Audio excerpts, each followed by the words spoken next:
अंमली पदार्थ विरोधी विभागाची कारवाई. पुणे सोलापूर रस्त्यावर तरुणाकडून 53 किलो गांजा जप्त. गांजा विक्रीसाठी आलेल्या एका तरुणाला गुन्हे शाखेच्या अंमली पदार्थ विरोधी पथकानं पुणे सोलापूर रस्त्यावरील थेऊर परिसरातून अटक केली. या कारवाईत पोलिसांनी 53 किलो गांजासह 40,70,000 रुपयांचा मुद्देमाल जप्त केला. प्रीतम रवींद्र कुंजीर, वय वर्ष 32, राहणार धुमाळमळा म्हसोबा मंदिराजवळ थेऊर, असं अटक करण्यात आलेल्या आरोपीचं नाव आहे. पोलीस आयुक्त अमितेश कुमार यांनी शहरात अंमली पदार्थ विक्री करणाऱ्या तस्करांविरुद्ध कडक कारवाईचे आदेश दिले. गुन्हे शाखेच्या अंमली पदार्थ विभागाचे पथक पुणे सोलापूर रस्त्यावरील लोणी काळभोर भागात गस्त घालत होते.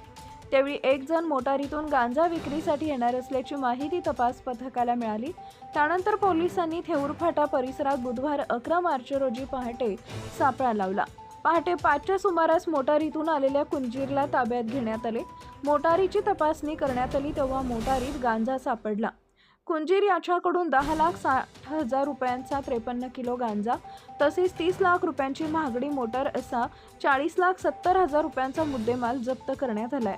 गुन्हे शाखेचे पोलीस आयुक्त निखिल पिंगळे यांच्या मार्गदर्शनाखाली अंमली पदार्थ विरोधी पथक 1चे वरिष्ठ पोलीस निरीक्षक वाहिद पठाण, सहाय्यक पोलीस निरीक्षक अनिल सुरवसे, लोणी काळभोर पोलीस ठाण्याचे उपनिरीक्षक योगेश पैठणे, पोलीस कर्मचारी विठ्ठल साळुंके, संजय रांजे, रिहान पठाण, अमोल सरडे, निलेश जाधव, विजय कांबळे, मंगेश गुंड, विशाल भिलारे, राहुल शिंदे, अक्षय शिर्के, आशा भिंगारे, अण्णा माने यांनी ही कामगिरी केली आहे.